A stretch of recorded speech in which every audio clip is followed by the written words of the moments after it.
I think we really are all asleep. What we're seeing here is a defining moment for the human race. You know, just today I read a report, a little teeny report in the newspaper. It was the most significant piece of information, sober information the human race has ever had. It was this big.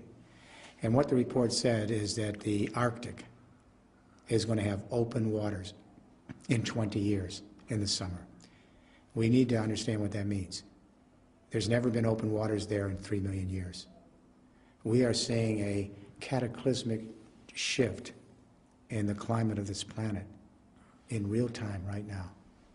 And if our scientists are right, we may see within 30, 40 years, maybe a century at the most, the potential demise of our species. We're really asleep all across the world.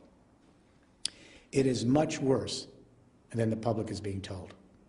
Much worse. But what I've realized in the last 30 years is we all got it wrong. We continue to underestimate the speed of climate change because we continued in our hubris not to understand the subtle feedback loops that trigger the next stage. It's moving so much faster than we thought.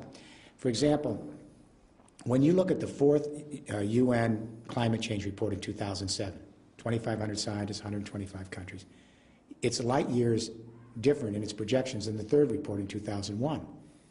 Because in 2001, we thought the glaciers were going to melt on our great mountain ranges maybe in the 22nd century. The fourth report in 2007 says they're melting in real time across every mountain range.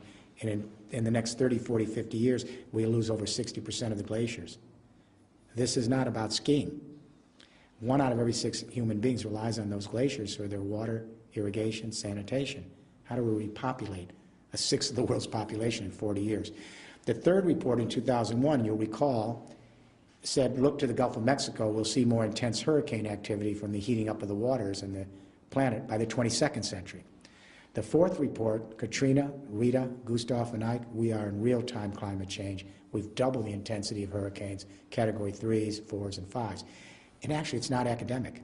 If you live on the Gulf Coast, from Florida to Texas, during hurricane season, every home has the weather dial, TV dial on. Is another hurricane coming? Is this it? Do we evacuate? They can't even get insurance anywhere on the coast for their homes. The third report, the Arctic, said the Arctic may begin to see open waters sometime in the mid-22nd century. The fourth report and the new report this week, open waters clear in the summer 20 years from now, after millions of years. So this is moving much quicker because of all the feedback loops. The projections now is a 3 degrees Celsius rise in temperature, but that's looking optimistic. But every parent should understand what 3 degrees means in this century. If we go up 3 degrees in this century, that takes us back to the temperature on Earth 3 million years ago. Human beings have only been here 175,000 years. We're the youngest species. If we go 2 to 3 degrees, and that's looking super optimistic, we'd have to radically change civilization. At 2 to 3 degrees, the UN Climate Panel reports, models show that we lose on the bottom end maybe 20, 25% of all the plant and animal life on Earth. On the top end, wipeout, 70% of all the assessed species gone. Now, we have had 5 waves of biological extinction on Earth in the last 450 million years in the geological record. Every time there was a mass extinction, it took 10 million years to recover the biodiversity we lost. As my wife says, we're not grasping the enormity of this moment. It's eluding us. It's worse, and it's worse now than we thought it was a year ago.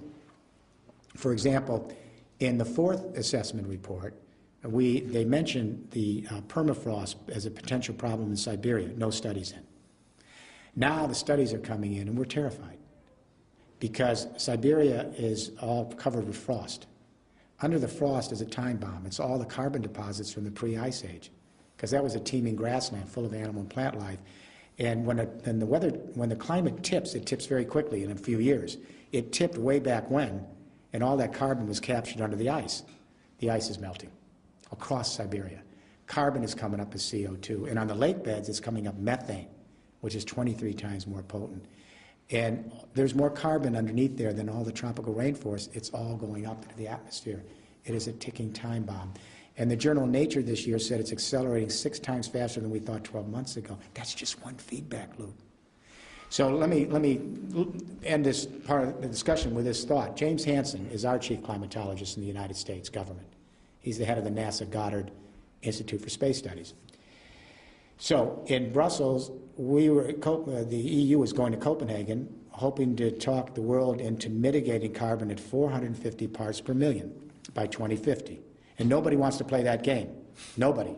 Even Obama, who we had high hopes for, their goal by 2020, based on 1990 levels, is a 4% reduction in global warming. The EU on 1990 levels is a 20%. So the Obama administration is nowhere to be seen here. But even if we go to Copenhagen and try to get it to 450 parts per million, the EU says that would maybe keep us at 2 degrees. Devastating, but we may survive. Then James Hansen comes along. His team goes under the oceans, and they looked at the core samples in the geological record, and he said to Brussels, you got it wrong. Because if you try to get the world to mitigate to 450 parts carbon per million, which no one wants to do, you go up 6 degrees Celsius in this century. And this is a quote, the end of human civilization as we've come to know it. That's the chief climatologist for the United States government.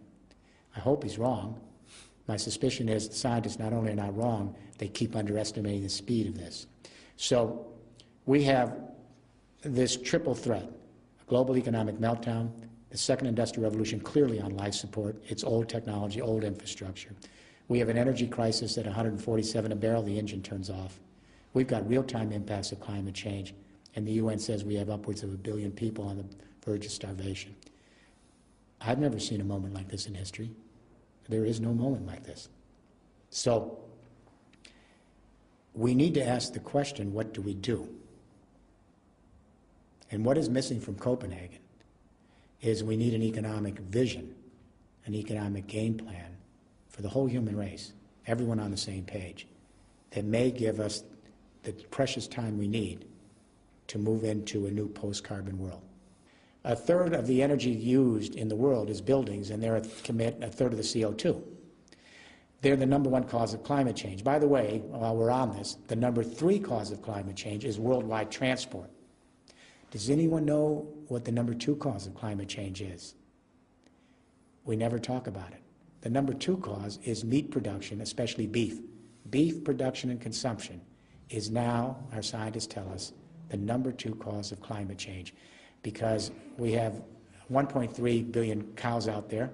The methane release is enormous, and the nitrous oxide from the fertilizers, and the CO2 from the processing. What's interesting to me is not one world leader in 192 countries has made one sentence statement on the #2 cause of climate change. Al Gore, who I deeply respect, has never made a statement that I know of on the #2 cause of climate change. How serious are we? So what we need to do is we need to begin to move from geopolitics, that's Copenhagen, to biosphere politics after Copenhagen. Geopolitics is everyone's coming to Copenhagen and fighting each other, competing in that old idea that human nature is self-interest, it's me against you, it's win-lose. Geopolitics, post-Westphalia, it's going to fail. Because the reality is we're in one biosphere. We're all interdependent and connected. We all depend on each other for our survival. It is all serves like one big organism, the biosphere. That's not just a metaphor. We have to move from geopolitics to biosphere politics. We have to think as a human species. We have to think as Homo sapiens. We have to create global consciousness if we're going to move this third industrial revolution and create a new civilization, an empathic civilization. It can be done.